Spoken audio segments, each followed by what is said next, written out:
know, nonstop Vikings talk. It's Purple Daily on Score North and ScoreNorth.com. Purple Daily, presented by Surly Brewing Company.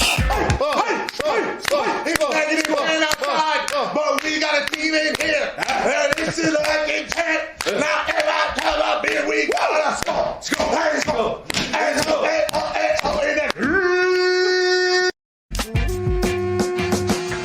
All right, welcome in to Purple Daily, presented by Surly Brewing Company, daily Vikings entertainment, and our mission statement is very simple. The Vikings aren't living up to it with an 0-2 start. We just want the Vikings to win a Super Bowl before we die. I'm Phil Mackey, Judd Zulgad, our executive producer, Declan Goff, and this is a 4-question Friday, boys.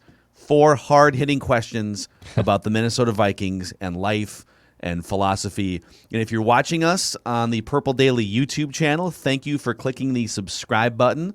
Helps us grow that channel. We're up over 17,000, which is kind of amazing. I don't know if we thought we were going to get to that many this year. I won't be riding a horse. Our goal was like 15. If we get to 50, Declan has to ride and brush a horse, but it's going to be tough. It's going to be tough to get to 50 by the end of the year. But if you're watching on a TCL TV, you're also supporting the show because TCL, in addition to being one of our partners, has a new lineup of award-winning TVs delivering the most entertainment with stunning resolution at an affordable cost. Enjoy more of the things you love with TCL. All right. Question number 1. What will the Vikings' record be at the bye? Seahawks, Browns, Lions, all home games at Carolina. 3-0 Carolina, by the way. Yeah. Impressive start for Sam Darnold, who maybe just had to, like Kurt Russell, escape New York to get what he needed. Wow. The Vikings' record at the bye will be 3-3, and here's why. They're going to sweep the homestand. Wow, I 100% agree with you. You want to write that down? Because think about this. I could. Should we impromptu do it? I mean, it's up to you guys. Do it. It's up to you guys if you want do to. it. But here, all right. I was going to say the same thing, but Judd said it first, so Judd, it's got to be attached to Judd here. Write that down. Okay. Write this down. All right. The Vikings are going to beat Seattle, which will be a tough game, I do believe, on Sunday. But I think that they will. Well, I mean, most games are close, right? It's a league. One. It's a league that encourages close games, which is fine because that causes or that results in entertaining finishes. But then you've got Cleveland. And I think Cleveland on the road, Baker Mayfield, and I earlier predicted this as a loss. But the more I watch the Browns, I think the Browns at home are good, and I think the Browns are a nice story. But Baker Mayfield is the type of quarterback who, in the environment he's going to play at US Bank Stadium, melts down. The noise will get to him. It's tough. You've got to go to silent counts. Silent counts, I'm not sure if you guys know this, are very difficult. So the Browns game, I think the Vikings win. And then you've got Detroit. And if you don't beat Detroit, you're in trouble. So I think 3-0. So they're 3-2 coming out of the homestand. And then I'll say they go to Carolina and lose. But I'm going to be pretty optimistic here and continue to apply the pressure to a team that has some elements where I still think they're good. Sorry, still think they're not. They are a team that I am going to continue until they're basically put in the ground to have expectations for. 3-3 at the bye. All right. Seriously. I agree with what Judd's saying, and I feel like here's where I've come this week. When they lost that game to the Cardinals and Greg Joseph misses the 2 short kicks, I was, for like 48 hours, I was focused on all of the things that, not just the kicking game, but like all the other things that they could have done better, right? Their defense and Brashad Breeland and, offensive line is still a bottom 10 in terms of pass block win rate and whatnot. But the reality is, if Greg Joseph just makes a standard 37-yard field goal, the Vikings come away 1-1, first 2 games on the road, including a win at the Cardinals. And everyone thinks the Cardinals are this team on the rise. I mean, that's such an impossible division, so who knows if they're going to make the playoffs. But I think people would feel pretty darn good, despite some of the flaws, if they just make that field goal. And so maybe missing that field goal is what will spark them to be so dialed in these next 3 games. Like, the Vikings are still 1.5-point underdogs at home, but this is a gettable game. The Seahawks defense is not what it was 5 or 6 years ago. Their offensive line, I mean, Russ can get away from pressure better than most quarterbacks, but their offensive line is not very good still, even though they made a couple upgrades. So the Vikings win on Sunday. I think Kirktober starts early this year, baby. I think Kirk has a big game on Sunday. It started. And I agree with Judd. I think it's 3 straight home wins followed by a tough road loss at Carolina, limping into the bye a little bit. But 3-3 after an 0-2 start would be a nice record at the bye. So Dex, where are you at with this? I think they'll lose 0-6. one more. No, I don't think they'll Zimmer be fired. 0-6. I do think 2-4. I think they're probably going to be about 2-4. I think they win 2 out of these 3 games at home. The Panthers game, I don't know. All right, look, it's great that Sam Darnold's off to this great start, but look at the Panthers haven't beaten anybody. I mean, they beat up on the Texans, who are just a dumpster fire. I believe they beat the Giants too, or one of the New York teams early this year. So I wouldn't say that they're scary, but good for them getting off to a 3-0 start. Gives you a cushion. I think they're 2-4 at the bye is where I'm at right now. The Panthers have had, because I think it was the Jets, and then the Texans. Like, it's about as easy of a schedule as you can have through 3 games, but their defense looks really good. Sam Darnold does look like a more competent quarterback. They do have now Christian McCaffrey. What's his status now? After we don't know, and it's a hamstring, and it could be a while. That's bad news. Yeah, he got hurt. It's good news if you're the Vikings. Durability. Dalvin's not Mr. Durable, but I think he's been more durable over the last 2 or 3 years than Christian McCaffrey has been. The last 2 years, for sure now. Because I think McCaffrey started his career with some incredible streak of games played, but the last 2 years have been a disaster for him. Yeah. So, all right, question number 2. The entire world laughed at the Timberwolves this week and has been laughing at them for I was going to say that. a long time. The joke continues. Yeah. Does the chronic Timberwolves instability make you guys appreciate the Vikings more? Absolutely. But I've always, under the Wilfs, because the Vikings had dumpster fire problems themselves. And, of course, 2005, which was the Wilfs' first year, was also the Love Boat. And there was a lot of stuff like that previously. But if you look at this thing, and I think you have to give credit in some ways to Spielman and Zim. They've run a pretty stable ship. Some things have gone wrong, but that's true of lots of teams. Yes, I think that what the Vikings, the frustration, in fairness, is the Vikings can't win a championship.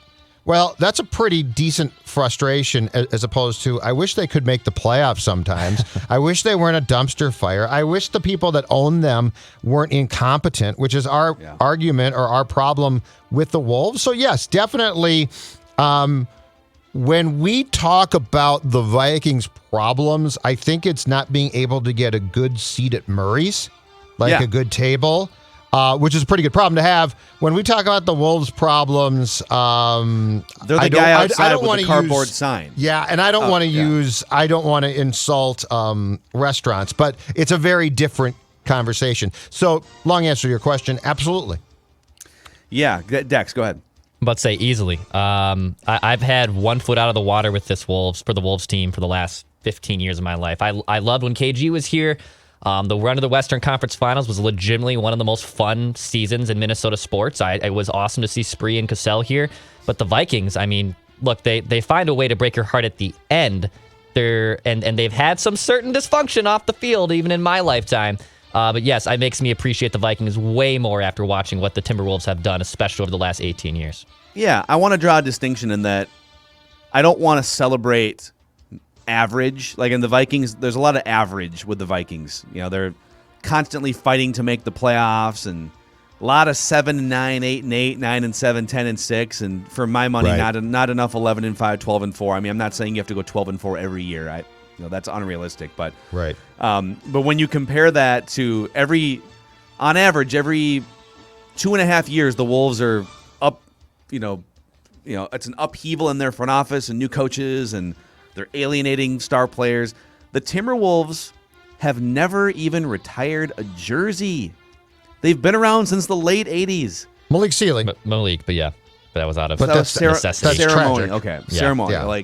But yes, they have not retired 21. They have one great player in franchise history who they've alienated. And, when you then go back and sort of juxtapose against the Vikings have had the same GM for a decade. He's been in the organization for 15 years. They've had the same head coach for 8 years.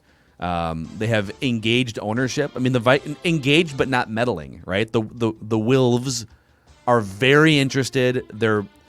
I think they regularly have checkpoints and meetings to just be in the loop on how to make this franchise continue to be relevant and win. Now, again, have they gotten to the ultimate goal?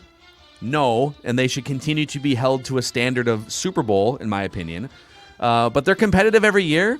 And outside of Love Boat, 15 years ago, a few little legal things here and there. They're not a laughing stock. Very rarely are people laughing at the Vikings for just like general structural train wreck things. People laugh at the Vikings for their mishaps on the field, Right. missing kicks and things like that. But overall, the Timberwolves make everyone feel better about themselves, I think. And in the Red McCombs years, the Vikings were a laughing stock at times because of embarrassing things. But this is where the Wilfs are a really good, like them or not, a really good example of when good leadership starts at the top, right? Like this is so when people are like, well, it's not Glenn's fault. Well, yes, it is, because it starts at the very top. And we can complain about how much the state has kicked in, but what did the Wilfs do? They got a new stadium. They got the facility in Eagan, which is gorgeous, right? And Glenn decided to slap lipstick on his building, Target Center. Let's give it a makeover on the concourse. So it's a really good parallel when people say, well, it's not Glenn's fault. I mean, what's Glenn supposed to do? Gerson had an inappropriate relationship. It's Glenn's job to set a culture at the very top and the other thing too is if Gerson was the tyrant that he was supposed to be, it's embarrassing that it took the well, now we've caught him red-handed with a team employee. Now we can fire him. If a guy's a tyrant and he's despised and hated, you make the move long before training camp starts. Yeah. So just think about those things, because the Vikings are a good example of when something is at least run correctly. Yeah. Now. All right, it's halftime here on 4-Question Friday, which means it's also snack time, and we recommend Pig-Approved BBQ, all right? I dare you not to salivate as I read through their menu here. This is a delicious new barbecue joint off 1237 Larpenteur Avenue in the Twin Cities. PigApprovedBBQ.com. We're talking about brisket queso dip, pork rib egg rolls. We're talking about premium prime beef, smoked fresh daily, brisket, pork, spare ribs, peach cobbler for dessert. Just ridiculous. 100% wood smoked and smoked fresh daily.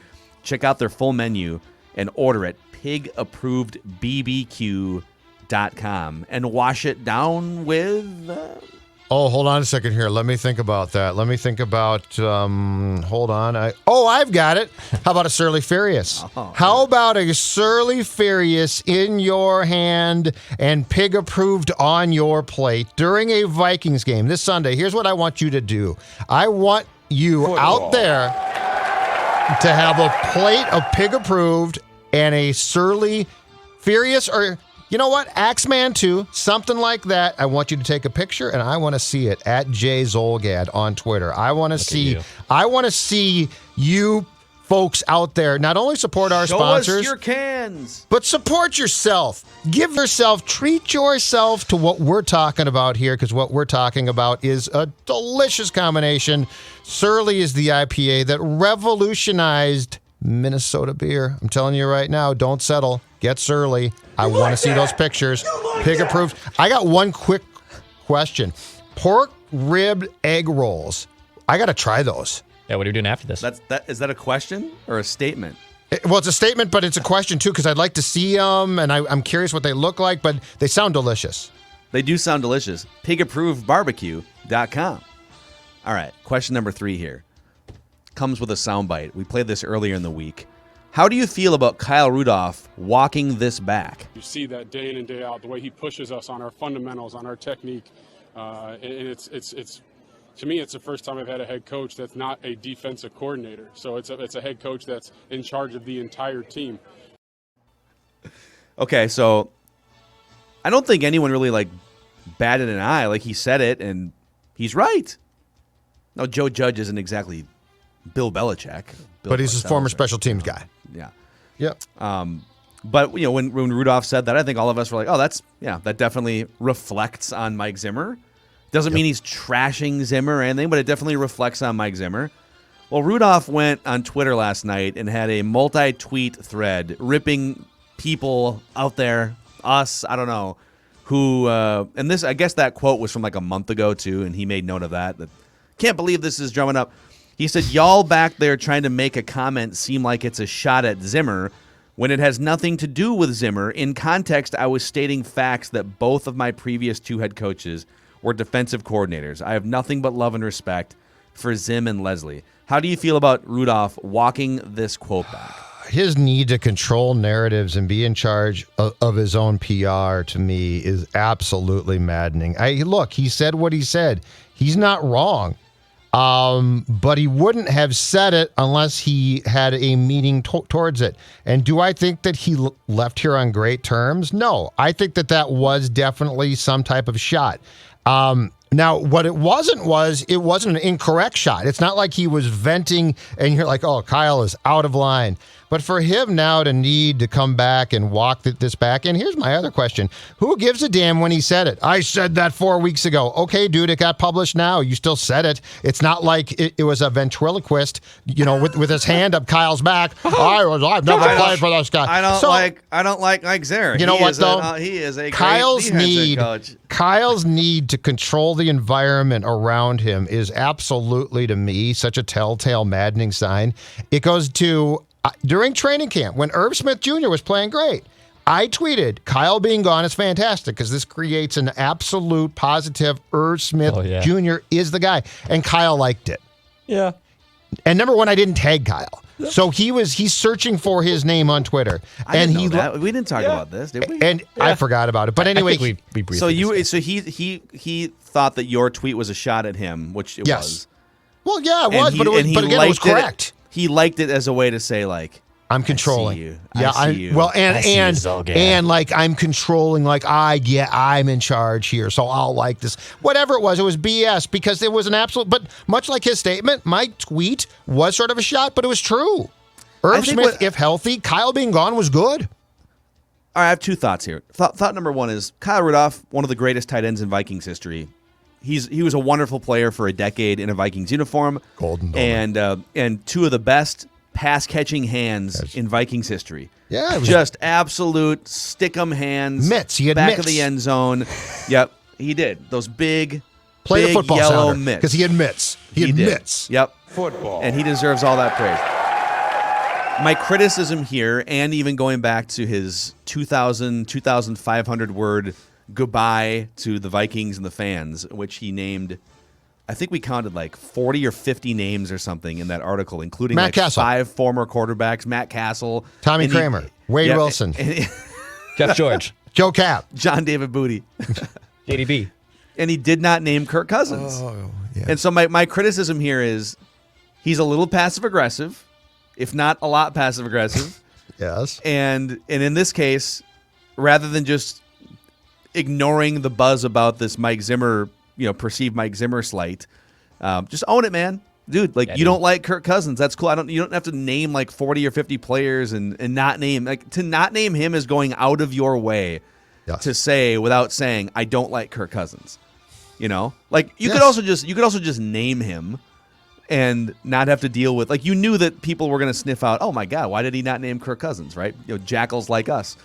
And then in this case, it's very obvious what he meant about Zimmer. It didn't mean that he was trashing or destroying him. He just, Mike Zimmer doesn't really pop his head in the offensive meeting rooms very often. Everyone agrees. There's no need to be mad or you said what you said. You meant what you said. We all agree with what you said. Right. So, anyways, that's my football. Declan? I mean, it just, how do I say this? I'm glad he's gone. I'll just say that. I'm glad he's gone. I'm just glad he's gone off this team. You guys hate Kyle Rudolph. No, I don't hate him. He's a great individual. He does a lot of good things off the field, but I don't think it's always genuine. That's all. I don't think he comes off as genuine. That's correct. There's other players and from other teams in this town that also have done great things in the community that I don't think are really genuinely good people. There are... Genuine with their actions, I should say. To Declan's point, there are current and former players on the Vikings who would fit very well on the 2016-17 Wild. You just feel like they're more concerned about public perception than public perception, and they're selfish, and they want to draw a narrative and say, don't use your brain to see who I really am. That's what they want to do. I And don't think he's not a bad guy. I just think he's a little passive aggressive. I don't know. I would say he's not a bad guy, and I mean he's done a lot of good things. But is he conniving to a certain degree? Absolutely. He is. He's very worried about things he shouldn't be concerned about. But again, what he said about Zimmer and Frazier was fine. We were interpreting what he said, and then he's like, "You shouldn't interpret that." What? Like huh? And look, there are very few people in this world, and I am certainly not one, who are the smartest guy in the room. But don't act like you are unless you damn well know that you are. Like, so don't tell me I can't interpret what you said because this is what I really meant. No, Kyle, you're not that smart. Come on, buddy. I'd still love to hear more about. I'd love to, because he didn't really react when people noticed he didn't include Kirk Cousins' name in that article. That's interesting. Like he didn't. Yeah, I don't think he got asked about it. He never really circled back on that one. Circle back. You like that? So You like that? anyways, all right. Question number 4 here. It's the would you rather question of the week. Would you rather be in jail for 5 years or be in a coma for a decade? It's very easy for me. I will take the coma. I'll take the coma. I'm not doing hard time. Well, we're talking hard time, right? Yeah, this is not minimum security. Because if I'm playing pound you prison here. If I'm playing bocce ball, Let's change. I'm taking the jail. But if you're talking about this is maximum San Quentin, security, man. This is San maximum Quentin, security. man. Yeah, I'm taking the coma. I'd rather die than be in. What about hard what about time? medium security prison? That I'm Where fine. they'll give you you can go to the rec center for an hour or something. Who are my? And you don't have a roommate. Who's You don't have a around me? roommate. Oh well, then yeah. But if we're talking real hardcore maximum security jail, I'll give you this. It's all right. It's not San Quentin, but it's and you get to go to the bathroom in somewhat privacy instead of having everyone. Then I'll take the jail. Well, yeah. Well, then we're getting closer to playing bocce ball and tennis It's all and about squash. bocce ball for you. Well, no, but I mean, if I am in jail, do that outside of jail. If I'm in jail, no, but for white collar crimes, I'm saying they play tennis and they play some bocce ball and they watch play so some much Law and squash. Exactly, Law and Order. Also, keep in mind, if I'm in you're- Rikers, I'm out of here. But you'd be waking up from your coma in your early 60s. Yeah, I'd be dead probably. I have this thing with coma. Like, if I'm in a coma for like more than 6 months, just put me under. Like, I don't want to be remembered you? in a vegetative state. Like, Can I loved smother you? ones and people who are watching Hello? Purple Daily right now, like, just put me out. Like, I don't want to be remembered as vegetable guy in a hospital bed. I would do the jail. I would do the jail. Like, even if there was a war and I had the option of getting drafted or going to jail, I'm pulling the Muhammad Ali and I'm going to jail. I know I wouldn't last in war. Let's go to Canada. And I don't think it's that easy just to go to Canada. I mean, everyone always says that. It was in the 60s. Yeah, in the 60s. Well, 60 years ago. But there's no draft now. You can't be drafted now. Yeah, it's If been a there's a while draft, since I'm we've going had to a jail. draft. Yeah. Yeah, I think the last draft was Vietnam.